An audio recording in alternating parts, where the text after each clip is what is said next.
This incredible story began with a very fateful and important battle, which in turn began with a blow from a battle axe. This weapon moved in space so quickly that from the outside it seemed as if it had passed through the enemy's body. But if you look at this fight from the outside, you could see that the axe was able to cut off the enemy's head without much effort. The warrior who had just done this began to wrap the iron chain to which the axe was tied around his hand, and heard the question. It was an ancient monk who asked if the enemy had been defeated. And then the warrior asked him if he could see the severed head. The monk answered him that for some time he had not seen anything at all, and for this reason he was interested in the warrior. Then the warrior began to come closer to him, and said that he was sorry to hear this. When he came close enough, he sat down right in front of this monk, and looked into his eyes silently for a while. After a few minutes of silence, he told him that it was all over, and then the monk replied that it was good work. It took Shinjo only a few years to stain the Central Plains with blood. In the end, Baekdo and Hookdo had to unite and fight back.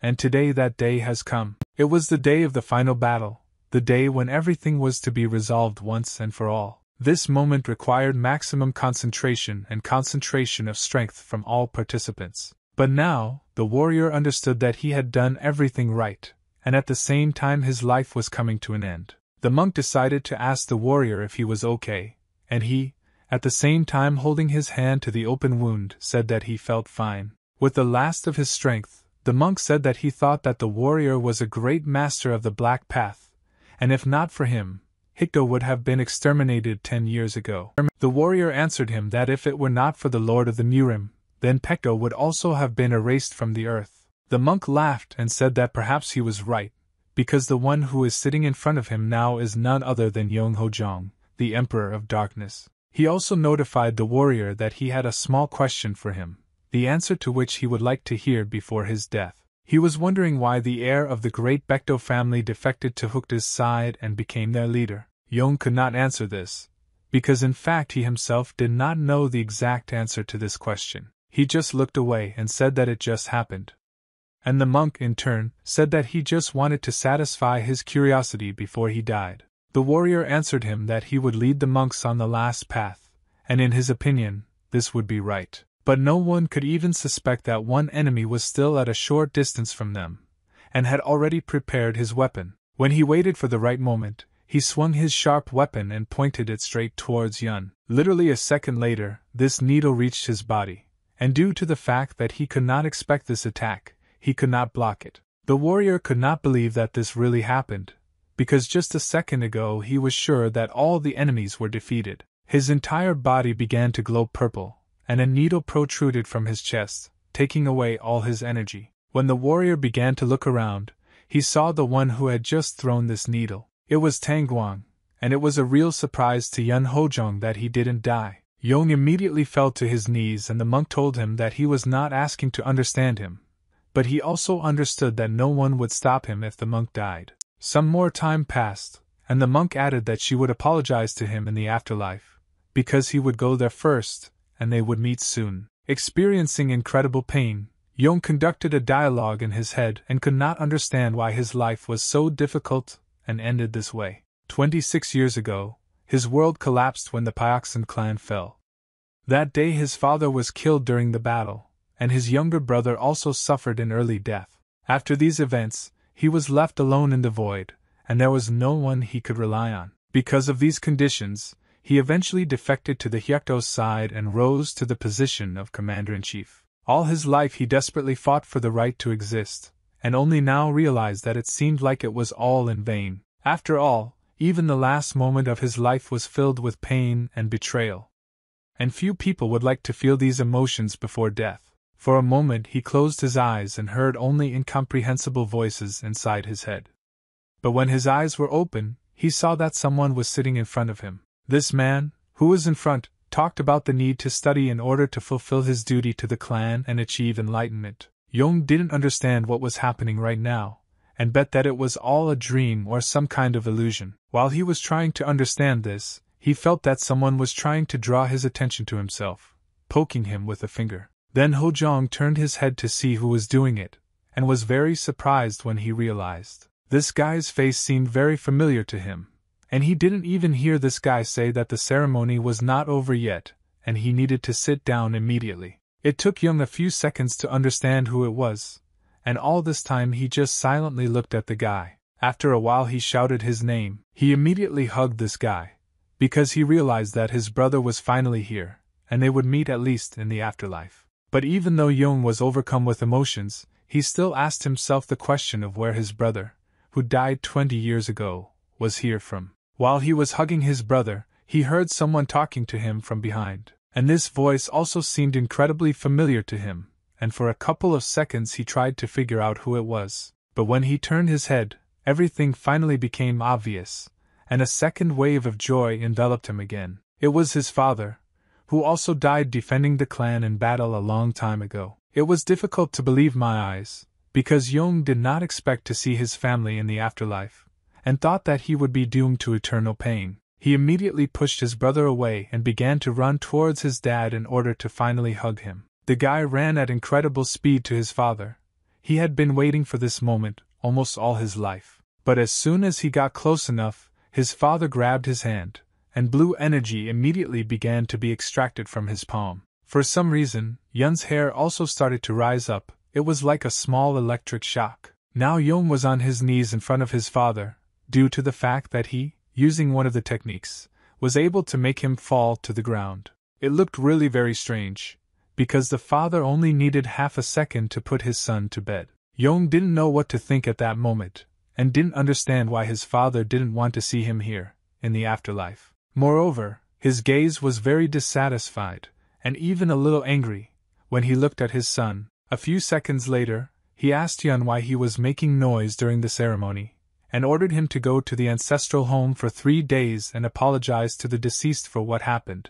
Ancestral house. This was a house that had belonged to the same family for several generations. The son looked into his father's eyes and replied that he would immediately go to this house and apologize to his ancestors. Well, when Young began to examine his body, he thought that perhaps he was not actually in the afterlife. After all, the scars and calluses disappeared from his body, and even that needle wound disappeared. This was his past, and Young realized that now he had returned to the Pyoxin clan. A few minutes later he had already moved to the house of his ancestors in order to fulfill the order that his father had given him. Everything here was the same as before, and nothing in the interior had changed, and he concluded that his father was as ruthless as ever.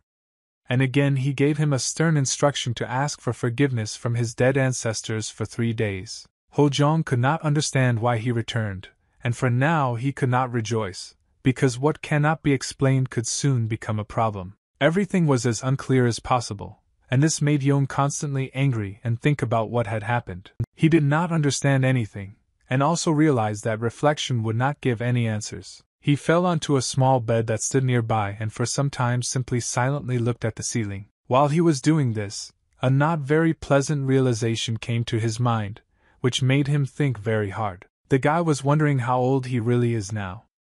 18, or maybe 20. After all, apparently it was autumn now, and judging by the appearance of his father and brother, the guy returned about 26 years old. And this fact could only speak of one thing, something that Young didn't even want to think about, and this filled his soul with even greater anger, since he did not understand how to influence this problem. In less than a year and a half, his Pyoxin clan would be destroyed, and he would be unable to do anything about it. The guy quickly realized that he couldn't just lie there, and needed to start doing something. He ran closer to the entrance doors to the house of his ancestors, and at that very moment his brother opened the doors. Jipyong didn't understand what was happening here, and why his brother was running around his ancestral house like crazy. With a trembling voice, he decided to ask Young where he was going to go, since he came so close to the doors. He didn't know what to answer, because he remembered that he had recently received an order from his father, which in no case should be ignored.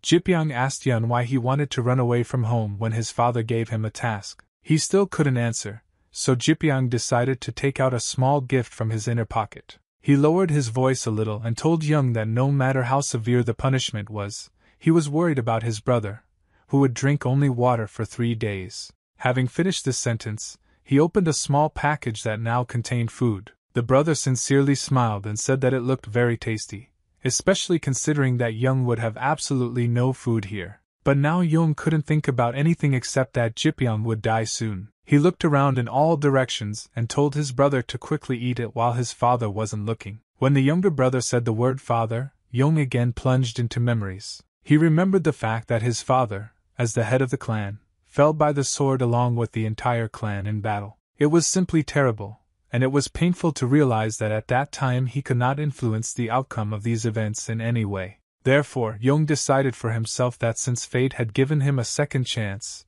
he would strike first. He hugged his brother silently, without saying anything to him all this time. At the same time, he thought that he needed to try very hard to prepare and protect the clan. Moreover, he swore an oath that he would find and kill every enemy who dared to attack the Pyeoksan clan. Long days passed, and after this time, Yong was finally able to open the doors from his ancestral home and go out into the world. He immediately knew where he would go, and covered the distance towards the building where his father was right now. Walking inside, he saw two guards who immediately greeted the young master. Then Yong stopped and realized that the guards were not going to let him through further, and he needed to explain the reason why he needed to enter. But these guards looked very stern, and it seemed like they wouldn't let him through anyway. One of them, after a few seconds of silence, decided to ask the young master what brought him here. Yong replied that he needed to meet with his own father in order to report something to him. And then one of the guards asked if the head of the clan had sent him,